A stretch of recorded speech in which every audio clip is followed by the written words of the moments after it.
Hello students. आज का जो हमारा टॉपिक है वो है डेटा हैंडलिंग। ठीक है, चलिए डेटा हैंडलिंग स्पेशली हमें 6, 7 और 8 क्लास में पढ़ने के लिए मिलता है। तो आज हम लोग डेटा हैंडलिंग को समझेंगे कि डेटा हैंडलिंग होता क्या है, इसमें कौन कौन से टर्म्स आते हैं, उस टर्म्स को हम लोग समझते हैं।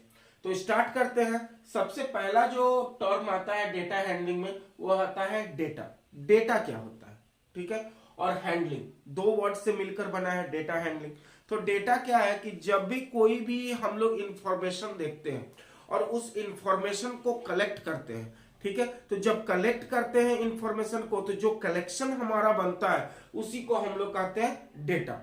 अब उस कलेक्शन को जब हम अलग अलग तरीके से यूज करते हैं, ठीक है, तो उसको हम लोग कहते हैं हैंडलिंग। ओके, और इस दोनों वर्ड को मिलाकर हमारा जो चैप्टर का नाम बनता है वो बनता है डेटा हैंडलिंग। अब डेटा के बारे में हम लोग स्कूल स्टूडेंट्स हैं तो हम लोग एक एग्जांपल लेते हैं जो आपके डेली लाइफ में घटता है, उसी से हम लोग क्या करेंगे, ईच एंड एवरी टर्म्स को एक्सप्लेन करेंगे। तो देखिए डेटा की अगर बात करें तो जैसे मान लीजिए कि आप लोग स्कूल में बहुत सारे बच्चे होते हैं और मान लीजिए कि एक ऐसे स्कूल में है जहां आप लोग को स्कूल बस से स्कूल आना जाना करना पड़ता। तो बस क्या करता है, शहर के चारों तरफ हर स्टॉपेज जो आपका स्टॉपेज बना है वहां से क्या करते हैं, बच्चों को कलेक्ट करते हैं और बच्चों को कलेक्ट करके क्या करते हैं, स्कूल तक लाते हैं। ठीक है, तो जब स्कूल बस, जिस स्कूल में आप पढ़ते हैं, तो बच्चे तो बहुत सारे हैं, कहां पर हैं, जो जिस भी सिटी में रहते हैं वहां पर बहुत सारे बच्चे हैं और कोई जरूरी नहीं है कि हर बच्चा एक ही, सभी का सभी बच्चा एक ही स्कूल में पढ़े, अलग अलग स्कूल्स भी होते हैं। तो जो मान लीजिए जिस स्कूल में आप पढ़ते हैं उसका स्कूल बस गया और कलेक्ट कर लिया सारे शहर से बच्चे को। तो जब बच्चे को बस में कलेक्ट किया गया तो हमें क्या मिला, एक टाइप का इंफॉर्मेशन मिला। अब वो बस बताएगा कि किस स्कूल का बस है और वो किस बच्चे को कलेक्ट कर रहा है। ठीक है, तो जब बच्चे को कलेक्ट किया उसने तो इंफॉर्मेशन का कलेक्शन हुआ। किस टाइप का information, same type of information. वहां पर इंफॉर्मेशन के रूप में क्या हो गया कि जिस स्कूल के बच्चे हैं उसी स्कूल के जो बस है, स्कूल बस है, उसी स्कूल बस में उसी स्कूल के बच्चे बैठेंगे। तो उसको जब कलेक्ट करके स्कूल के अंदर लाया तो बस के अंदर जितने भी बच्चे बैठे थे अब वह हमारे लिए क्या बन गए, डेटा बन गए। समझ में आ गया कि डेटा वर्ड होता क्या है कि जितना भी हमने कलेक्शन किया वो सब का सब हमारा डेटा हो गया। ठीक, अब डेटा जब हमको मिल गया तो इसका दो पार्ट होता है, एक होता है प्राइमरी डेटा और एक होता है सेकेंडरी डेटा। तो प्राइमरी डेटा को हम लोग कहते हैं रॉ डेटा। ठीक, तो जो कलेक्शन हमारा बस में हुआ, सारे बस में बच्चे को भरा गया, बच्चे को भरने समय ये नहीं पूछा गया कि आप किस क्लास किस सेक्शन के हैं, आप इस स्कूल के हैं, उस सारे बच्चे को बस में बैठा दिया गया। तो वहां पर जो कलेक्शन बना उसको हम लोग कहते हैं रॉ डेटा या प्राइमरी डेटा। सेकेंडरी डेटा क्या होता है कि जैसे ही बच्चे स्कूल बस से निकले और स्कूल बस से निकलने के बाद सबसे पहले बच्चे कहां जाते हैं, अपने अपने क्लासरूम में जाते हैं। तो उस डेटा का जब जो हमारा प्राइमरी फॉर्म में बस के अंदर सारे बच्चे थे वो मेरा प्राइमरी डेटा था। अब बस के से निकलकर वो अपने अपने क्लास में चले गए तो क्या हुआ, उस डेटा का एक अरेंजमेंट हुआ। जब भी किसी प्राइमरी डेटा का हम अरेंजमेंट करते हैं तो हम उसको कहते हैं सेकेंडरी डेटा। अब बस से बच्चे उतरे, अपने अपने क्लास में चले गए, तो क्लास में चले गए तो उस बच्चों का अरेंजमेंट हुआ क्लास वाइज। तो जब क्लास वाइज अरेंजमेंट हो गया तो वो डेटा क्या हो गया, प्रोसेस हो गया। प्रोसेस हो गया मतलब जो प्राइमरी फॉर्म में था अब वो क्या बन गया, सेकेंडरी फॉर्म में। तो जब भी कोई डेटा को अगर हम लेते हैं और उसका हम लोग फिर से क्या करते हैं, ग्रुपिंग करते हैं या क्लास में हम बांट देते हैं तो उसको हम लोग कहते हैं सेकेंडरी डाटा।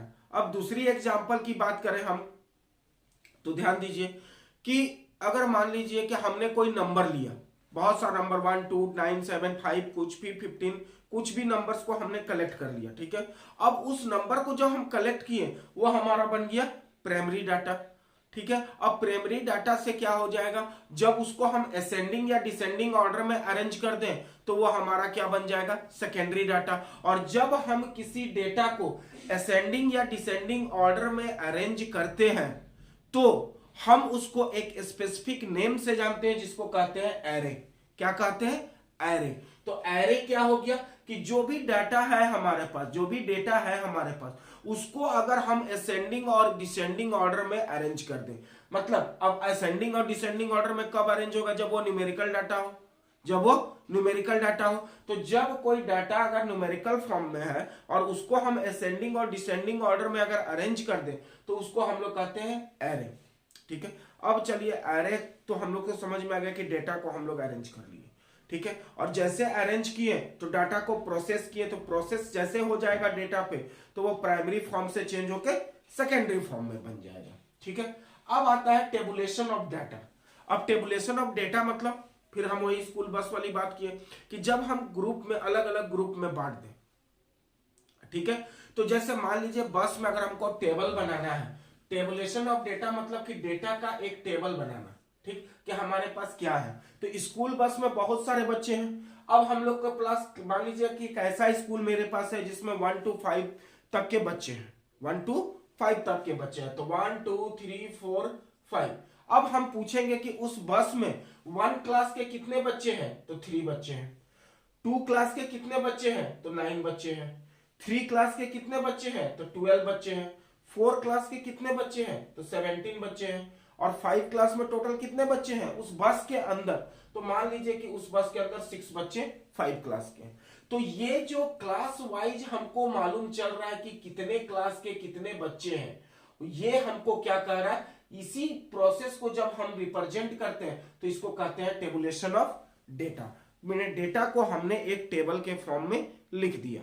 या तो इस तरह से लिखा जाएगा या तो फिर हमको इस तरह से बना के लिखना पड़ेगा। जैसे यहां पर हो गया क्लास 1 2 3 4 5, ये क्लास हो गया। अब इस क्लास में 1 क्लास में कितने बच्चे हैं? तो 3 9 12 17 एंड 6। तो इस तरह से जब डेटा को हम रिप्रेजेंट करते हैं तो इसको कहते हैं टेबुलेशन ऑफ डेटा। ऑब्जर्वेशंस क्या है? ठीक है, जब हम नंबर को सेलेक्ट करते हैं, मान लीजिए कि हमारे क्लास में बहुत बड़े, हमारे स्कूल में बहुत सारे स्टूडेंट हैं। ठीक है, और कुछ मान लीजिए हमको कुछ वर्क कराना है ऐसा, तो जिसमें हमको कुछ स्टूडेंट्स चाहिए, तो हम सारे स्टूडेंट्स को तो नहीं ले सकते। तो जिस जिस स्टूडेंट्स को हम चुन रहे हैं, ठीक है, तो चुनने के लिए क्या करना पड़ेगा? उसका सिलेक्ट करना पड़ेगा। तो जिसको हम सिलेक्ट किए, सिलेक्ट कैसे करेंगे? उसको ऑब्जर्व करेंगे। तो जब हम किसी चीज को ऑब्जर्व करते हैं, किसके लिए? अपने इंफॉर्मेशन के लिए, अपना कलेक्शन ऑफ डाटा को बनाने के लिए। तो जब हम किसी को देखेंगे, उसको सेलेक्ट करेंगे, तो उसी को हम लोग कहते हैं observation. Frequency of an observation. तो फ्रीक्वेंसी ऑफ एन ऑब्जर्वेशन क्या होता है? कि जो हमने ऑब्जर्व किया और कलेक्शन किया, उसको क्या, उसका क्या फ्रीक्वेंसी है। ठीक है, जैसे मान लीजिए कि हमने बहुत सारे नंबर्स को कलेक्ट किया, बहुत सारे नंबर्स को कलेक्ट किया। जैसे हम लिख रहे हैं 1 2 3 1 5 2 3 7 2 1 6 3 2 4। ठीक है, तो हमने बहुत सारे नंबर को सेलेक्ट किया। तो ये एक एक नंबर को जब हम सेलेक्ट किए तो ये मेरा क्या बन गया? ऑब्जर्वेशन बन गया। अब फ्रीक्वेंसी की बात करेंगे तो हमने जो नंबर सेलेक्ट किया वो कितना कितना किया है? तो 1 किए हैं, 2 किए हैं, 3 4 5 6 7 तक हमने मैक्सिमम लिया। अब इसमें हमको देखना है कि 1 कितने बार आया है। तो 1 आया है 3 बार। ठीक है, 2 कितने बार आया है? तो 2 आया है 1 2 3 4 बार 2 आया है। 3 कितने बार आया है? तो 3 आया है 1 2 3 बार। तो ये जो जितने बार वो आया है उसी को हम लोग कहते हैं फ्रीक्वेंसी ऑफ ऑब्जर्वेशन। मतलब इस ऑब्जर्वेशन में ये बार बार जो 1 है वो कितना बार आया है, उसका फ्रीक्वेंसी क्या है? तो 1 का यहां पर कितने बार आया है? 3 बार। तो 3 बार आने के कारण हम कह सकते हैं कि ये जो ऑब्जर्वेशंस है इसमें 1 का जो फ्रीक्वेंसी है वो 3 है। 1 का फ्रीक्वेंसी 3 मतलब 3 बार आया। 2 का फ्रीक्वेंसी क्या है? 4। तो उसको हम लोग क्या कर सकते हैं कि यहां पर इस जो ऑब्जर्वेशन किया, जो डेटा का हमने कलेक्शन किया है, यहां पर जो 2 है वो 4 बार आया है। मतलब 2 का फ्रीक्वेंसी क्या हो गया? 4। इसी को हम लोग कहते हैं फ्रीक्वेंसी ऑफ ऑब्जर्वेशन। अब लास्ट जो है वो है डेटा हैंडलिंग में आता है स्टैटिस्टिक्स। स्टैटिस्टिक्स होता क्या है कि जितना भी चीज हमने अभी पढ़ा ये सारा का जब हम कलेक्शन कर देंगे तो मेरा बन जाएगा स्टैटिस्टिक्स। क्लियर? अब आते हैं इसके नेक्स्ट पार्ट में। तो नेक्स्ट पार्ट में हमें पढ़ना है pictograph, bar graph, frequency distribution, grouping of data और हिस्टोग्राम। ठीक है, तो चलिए अब हम लोग इसको समझते हैं।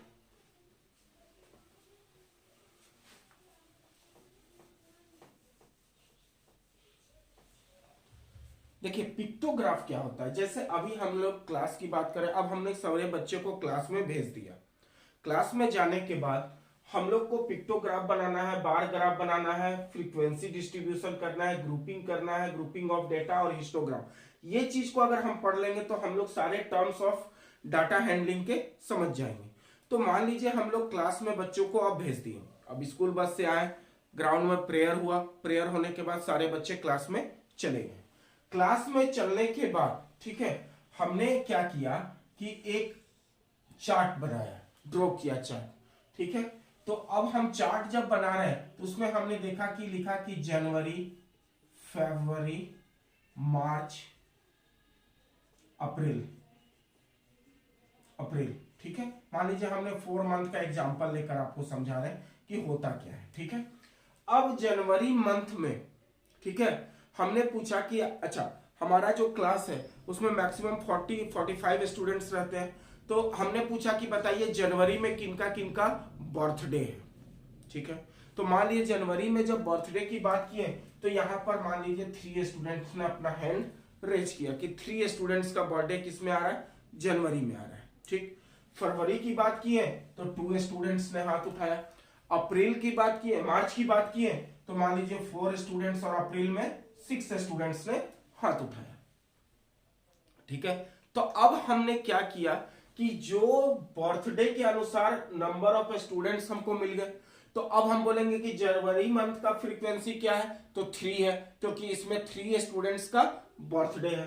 फरवरी का क्या है, 2 है, इसमें 2 स्टूडेंट्स का बर्थडे है। ठीक है, अब इस पोर्शन को पिक्टोग्राफ का मतलब होता है कि पिक्चर से रिप्रेजेंट करना, पिक्चर से रिप्रेजेंट करना। अब हम लोग पिक्टोग्राफ की बात कर रहे हैं तो पिक्चर से रिप्रेजेंट करना मतलब हम लोग को अब यहां पर लिखना पड़ेगा कि जनवरी को हम लोग कितना, मान लीजिए कि यहाँ पर जो नंबर ऑफ स्टूडेंट है वो नंबर ऑफ स्टूडेंट को अलग अलग कोई भी हम ले सकते हैं जिससे हम डिनोट करें। ठीक है, तो मान लीजिए हमने स्टार मान लिया, एक स्टूडेंट के लिए 1 स्टार मान लिया। ठीक है, तो अब बताइए यहां पर जनवरी में कितने स्टूडेंट हैं, 3, तो 3 स्टूडेंट है तो हमको पिक्टोग्राफ के लिए यहां पर क्या करना पड़ेगा, 3 स्टार बनाना पड़ेगा।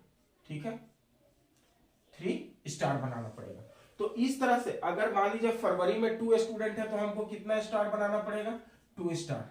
ठीक है, अब यहां पर जब हम स्टार से रिप्रेजेंट कर रहे हैं तो किसी पिक्चर से फ्रीक्वेंसी को हम क्या कर रहे हैं, रिप्रेजेंट कर रहे हैं। तो जब किसी फ्रीक्वेंसी को पिक्चर के द्वारा रिप्रेजेंट किया जाता है तब उसको हम लोग कहते हैं पिक्टोग्राफ। क्या कहते हैं, पिक्टोग्राफ। अब यहां पर स्टार हमने माना है एक स्टूडेंट के लिए, कोई स्टूडेंट ऐसा भी होगा जो बॉल मानेगा कि 1 बॉल बराबर 1 स्टूडेंट, या फिर कोई कंप्यूटर मान लेगा,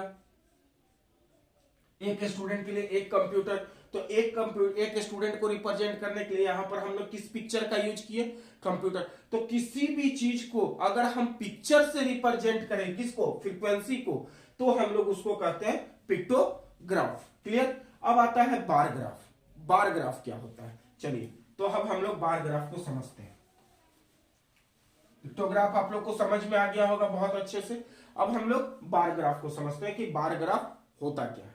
ठीक, मान लीजिए यही डाटा हमको गिवन है, यही डेटा हमको गिवन है, अब इसको हमको बार ग्राफ में रिप्रेजेंट करना है। ठीक, तो सबसे पहले हम लोग क्या करेंगे, एक एक्स एक्सिस और वाई एक्सिस का फिगर ड्रॉ करेंगे। ठीक है, अब इसमें हम लोग क्या करेंगे कि किसी भी एक एक्सिस को मान लेंगे, इसको मान लेते हैं फ्रीक्वेंसी। ठीक है, तो फ्रीक्वेंसी को हम लोग अक्सर डिनोट करते हैं एफ से। ठीक है, तो हम लोग किसी भी एक्सिस में एक में मंथ मान लेते हैं, ये हमारा हो गया मंथ। ठीक है, जनवरी, ये क्या हो गया, फरवरी, मार्च,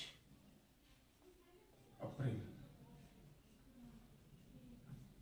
ठीक है, जब इस डेटा को रेक्टेंगुलर बॉक्स के द्वारा रिप्रेजेंट किया जाता है तब उसको हम लोग कहते हैं बार ग्राफ। ठीक है, अब रेक्टेंगुलर फिगर जब इस तरह से ये बनता है, इस फिगर को हम लोग क्या कहते हैं, रेक्टेंगुलर फिगर। और ये किस तरह से लगता है, बार की तरह लगता है। जैसे आप लोग अगर कपड़ा खींचने वाला साबुन को देखे होंगे, रिन को, तो वो एक बार की तरह नजर आता है, रेक्टेंगल की तरह नजर आता है कि नहीं। तो जब उस तरह के फिगर से हम किसी फ्रीक्वेंसी को रिप्रेजेंट करते हैं तो हम लोग उसको कहते हैं बार ग्राफ। अब यहां पर दो ही चीजें, एक तो दिया हुआ है जनवरी, फरवरी, मार्च, अप्रैल।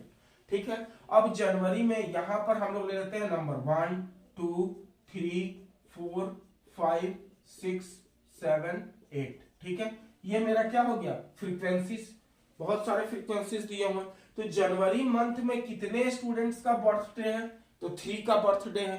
तो 3 का बर्थडे है मतलब यहां तक फिगर जाएगा। तो इसको जब एक बार, रेक्टेंगुलर बार से जब हम इसको रिप्रेजेंट करेंगे, ठीक है, तो जनवरी में कितने हुए 3, फरवरी में कितने हैं 2, ठीक है 2। उसके बाद अप्रैल, मार्च में कितने हैं 4,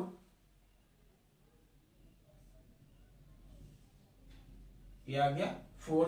उसके बाद अप्रैल में कितने हैं 6। तो जब किसी फ्रीक्वेंसी को बार से हम रिप्रेजेंट करते हैं तो ऐसे ग्राफ को हम लोग कहते हैं बार ग्राफ। ऐसे ग्राफ को क्या कहते हैं, बार ग्राफ। ठीक है, अब आता है हमारा फ्रीक्वेंसी डिस्ट्रीब्यूशन। तो आपको उम्मीद हम करते हैं कि पिक्टोग्राफ और बार ग्राफ आपको समझ में आ गया होगा। ठीक है, बार ग्राफ जब हम बार बनाते हैं तो एक चीज का ध्यान रखते हैं, यहां पर जो होता है वो हमारा क्लास इंटरवल नहीं होता है, वो केवल क्लास नेम रहता है। क्या रहता है, क्लास नेम। जैसे जनवरी, फरवरी, मार्च, अप्रैल, ये एक नेम है। और क्लास इंटरवल क्या होता है, अब उसको हम आपको बताते हैं। सबसे पहले बनाते हैं क्लास इंटरवल क्या होता है, तब फ्रीक्वेंसी डिस्ट्रीब्यूशन की तरफ चलते हैं। तो उम्मीद करते हैं कि आपको पिक्टोग्राफ और बार ग्राफ इजिली समझ में आ गया होगा कि पिक्टोग्राफ क्या होता है और बार ग्राफ क्या होता है। चलिए, class interval, class interval, class interval क्या होता है समझते हैं। जैसे मान लीजिए कि आप लोग का हम टेस्ट ले मैथ का, ठीक है, और मैथ का टेस्ट लेंगे तो जो 40 स्टूडेंट या 45 स्टूडेंट्स जो आप लोग हैं क्लास में, उनका मार्क्स अलग अलग आएगा कि नहीं आएगा। अब सारे स्टूडेंट्स का मार्क्स लेंगे तो बहुत बड़ा हो जाता है। तो हमने क्या किया, एक ग्रुप क्रिएट किया। कैसा ग्रुप, तो मान लीजिए हमने बोला कि 0 से 10, 40 मार्क्स का मान लीजिए हमने टेस्ट लिया, तो पहला ग्रुप बनाया 0 से 10, दूसरा ग्रुप बनाया 10 से लेकर 20, फिर तीसरा ग्रुप बनाया 20 से लेकर 30, फिर चौथा ग्रुप बनाया 30 to 40। ठीक है, तो ये क्या हो गया हमारा, ये हो गया हमने अलग अलग क्लास को डिफाइंड किया, अलग अलग क्लास को डिफाइंड किया। अब फ्रीक्वेंसी को, इसी को हम लोग जो क्लास को जब हम डिफाइन कर रहे हैं तो इसी को कहा जाता है क्लास इंटरवल। क्या कहा जाता है, क्लास इंटरवल। अब क्लास इंटरवल में ये वाला जो फर्स्ट वाला नंबर होता है इसको कहते हैं लोअर लिमिट। क्या कहते हैं, लोअर लिमिट। और इसको कहते हैं अपर लिमिट, अपर लिमिट। ठीक है, तो एक हमको हो गया लोअर लिमिट और दूसरा हो गया अपर लिमिट। ठीक है, अगर इस क्लास का इंटरवल पूछा जाए तो अपर लिमिट में से लोअर लिमिट को जब माइनस करेंगे तो 10 में से 0 को माइनस करेंगे तो क्या आएगा 10, 20 में से 10 को माइनस करेंगे तो क्या आएगा 10। तो जब इक्वल क्लास इंटरवल है मतलब उसका जो डिफरेंस आएगा अपर माइनस लोअर वो ऑलवेज क्या होगा, सेम होगा। तो क्लास इंटरवल क्या होता है कि हम जब एक नंबर को ले, मान लीजिए किसी को हमको ग्रुप वाइज बनाना है, ठीक है, तो जो हम अपर लिमिट और लोअर लिमिट से किसी को अगर हम बनाते हैं तो इसी को कहते हैं क्लास इंटरवल। ठीक है, अब इसमें लोअर लिमिट और अपर लिमिट हमको समझ में आ गया। अब चलिए, जब हमने बोला कि 0 से 10 तक मार्क्स किसके किसके आए, ठीक है, और यहां पर भी 10 से 20 है, तो जिसका 10 मार्क्स होगा वो इस ग्रुप को सेलेक्ट करेगा या इस ग्रुप को सेलेक्ट करेगा। तो एक चीज जान लीजिए कि अगर मेरा, हम लोग हमेशा अपर लिमिट को छोड़कर बात करते हैं, अपर लिमिट को छोड़कर, मतलब इस ग्रुप की बात करेंगे तो बात करेंगे 0 से 9 तक, इस ग्रुप में बात करेंगे तो 10 से 19 तक, इस ग्रुप में बात करेंगे तो हम लोग बात करेंगे 20 से 29 तक। लेकिन इस ग्रुप में जब बात करेंगे, क्योंकि इसके आगे अब कोई भी ग्रुप क्रिएट नहीं हो रहा है, तब यहां पर हम लोग 30 से 40 तक लेंगे, अपर लिमिट को लेंगे, नहीं तो अदरवाइज किसी में भी हम अपर लिमिट को नहीं लेंगे। ठीक, अब ये हमारा क्लास इंटरवल बन गया, क्लास इंटरवल बन गया। ठीक है, अब क्लास इंटरवल जब बन गया तो हम अगर पूछ रहे हैं आपसे, ठीक है, कि बताइए 0 से लेकर 10 तक कितना स्टूडेंट का नंबर है, तो मान लीजिए आया कि 3 स्टूडेंट का नंबर जो है मैथ के टेस्ट में वो 0 से 10 के बीच में है, 3 स्टूडेंट्स का। 10 से 20 की बात कर रहे हैं तो आ रहा है हमारे पास कितना, कि 10 स्टूडेंट्स ऐसे हैं जिनका 10 से 20 के बीच में नंबर है। 20 से 30 के बीच में बात कर रहे हैं तो हमारे पास 5 स्टूडेंट हैं, और लास्ट 30 से 40 के बीच में बात कर रहे हैं तो मान लीजिए हमारे पास 3 स्टूडेंट है। ठीक है, कितना, 2 स्टूडेंट मान लेते हैं, 2 स्टूडेंट है। ठीक, तो टोटल नंबर ऑफ स्टूडेंट्स यहां पर जो हम क्लास को डिफाइन किए वो कितना आया, तो जितना फ्रीक्वेंसी आया है वो सारे को अगर हम ऐड कर दें, सारे को जोड़ दें, तो यहां पर देखिए 10 + 5 15 एंड +5 20। तो इस क्लास में, जिस क्लास में हमने अभी टेस्ट लिया है, उस क्लास का टोटल स्ट्रेंथ क्या है, तो 20 स्टूडेंट्स का। तो सारे फ्रीक्वेंसी को जब हम जोड़ देंगे तो हमको टोटल स्ट्रेंथ मिल जाएगा। ठीक है, और इस तरह से क्लास इंटरवल की जो बात की है, और उसमें हमने क्या किया, यहां पर अलग अलग स्टूडेंट्स को लिया। तो अब 2 तरीके से हम लोग क्या कर सकते हैं, क्लास को बांट सकते हैं, कर सकते हैं। अब यहां बात हो रही है ग्रुपिंग ऑफ डेटा की। डेटा जो हमारे पास था, स्टूडेंट्स 2 थे, उसको हमने 2 तरीके से क्या किया, ग्रुपिंग किया। पहला क्या किया कि हमने क्लास इंटरवल के बराबर किया, और हमने अभी जनवरी फरवरी में बर्थडे वाला जो समझाया था वो मेरा क्या था, क्लास नेम की बात कर रहा था, क्योंकि उसमें सिर्फ ये मालूम था कि जनवरी में कितने स्टूडेंट हैं। और यहां पर हम लोग क्या दे रहे हैं, रेंज दे रहे हैं कि 0 से 10 के बीच में कितने बच्चे हैं। ठीक है, तो इस तरह से 2 तरीका से हम लोग डेटा को ग्रुप करते हैं। ठीक है, चलिए, अगर हमारे पास रॉ डेटा है मतलब कि अगर मान लीजिए हमने डेटा को एरे में अरेंज किया, एरे में असेंडिंग और डिसेंडिंग ऑर्डर में अरेंज किया, तो अभी हमने इससे पहले पार्ट में भी बता रहे थे कि बहुत सारे नंबर थे। 1 कितना बार आया था, तो 3 बार आया था। 2 कितना बार आया था, 4 बार आया था। तो उस तरह से भी हम लोग ग्रुप कर सकते हैं डेटा का। अब फ्रीक्वेंसी डिस्ट्रीब्यूशन हो गया, मतलब फ्रीक्वेंसी डिस्ट्रीब्यूशन की अगर बात करें तो हमने क्लास क्या किया, क्लास इंटरवल में बांट दिया, और इस क्लास में कितना कितना फ्रीक्वेंसी है, इसी फ्रीक्वेंसी को जब हम क्लास वाइज रिप्रेजेंट करते हैं तो हम उसको कहते हैं फ्रीक्वेंसी डिस्ट्रीब्यूशन।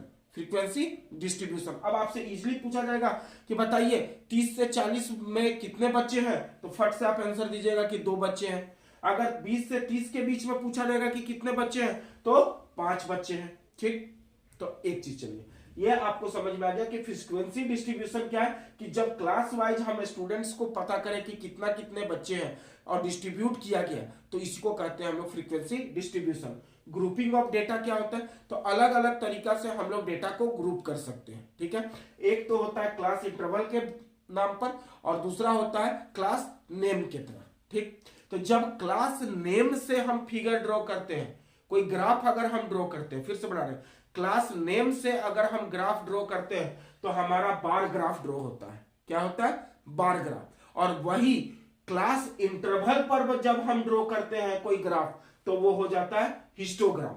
हिस्टोग्राम में क्या होता है कि हमारे पास रेंज रहता है। जैसे अब अगर हमको यहां पर ग्राफ ड्रॉ करना है, इस फ्रीक्वेंसी का ग्राफ ड्रॉ करना है, तो रेंज हमारा क्या है, 0 के बाद कितना आ गया, 10 के बाद 20 के बाद 30 के बाद 40। ठीक है, क्या आ गया, 40। ये हो गया हमारा क्या, क्लास को हमने इंटरवल को रिप्रेजेंट कर दिया। अब फ्रीक्वेंसी की बात है तो 1 2 3 4 5 6 7 8 9 10 11। ठीक है, ये इधर जो हो गया हमारा क्या हो गया, फ्रीक्वेंसी हो गया। अब चलिए हमारा क्या है, 0 से 10 के बीच में कितने स्टूडेंट हैं, 3। इसको एक बार से रिप्रेजेंट कर दीजिए, एक बार से रिप्रेजेंट कर दीजिए। तो इस रेंज में आने वाले कितने स्टूडेंट हैं, तो 3 स्टूडेंट है। ठीक, उसके बाद 10 से 20 के बीच में कितने स्टूडेंट है, तो 10 स्टूडेंट है। तो यहां तक एक ग्राफ जाएगा हमारा, ठीक है, यहां तक एक ग्राफ गया।